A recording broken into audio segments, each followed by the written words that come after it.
আসসালামু আলাইকুম দর্শক শ্রোতা। 11 অঞ্চলে 60 কিলোমিটার বেগে ঝড়ের আভাস। দেখুন বিস্তারিত।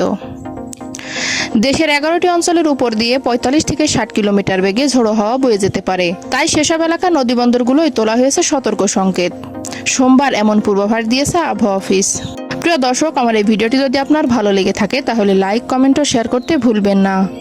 আর সবার আগে এমন সব গুরুত্বপূর্ণ ভিডিও পেতে চাইলে আমার চ্যানেলটি অবশ্যই সাবস্ক্রাইব করে বেল আইকনটি বাজিয়ে রাখুন। ধন্যবাদ।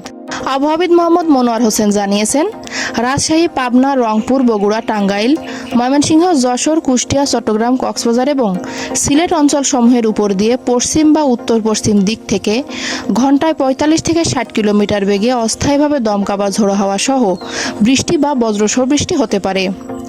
এসব এলাকার নদীবন্দর সমূহকে 1 নম্বর সতর্ক সংকেত দেখাতে বলা হয়েছে।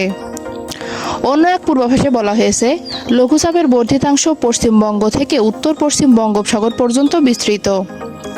পরবর্তী 48 ঘন্টার মধ্যে দক্ষিণ পশ্চিম বঙ্গোপসাগর ও তৎসংলগ্ন এলাকায় একটি লঘুচাপ সৃষ্টি হতে পারে।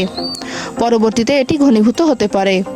এতে মঙ্গলবার সকাল পর্যন্ত রংপুর, রাজশাহী, ময়মনসিংহ ও সিলেট বিভাগের অনেক জায়গায় এবং রাজশাহী, ঢাকা, খুলনা, বরিশাল ও চট্টগ্রাম বিভাগের কিছু কিছু জায়গায় অস্থায়ীভাবে দমকা বা ঝোড়ো হাওয়া সহ বৃষ্টি বা বজ্রসহ বৃষ্টি হতে পারে। সেই সঙ্গে কোথাও কোথাও বিক্ষিপ্তভাবে শিলাবৃষ্টিও হতে পারে।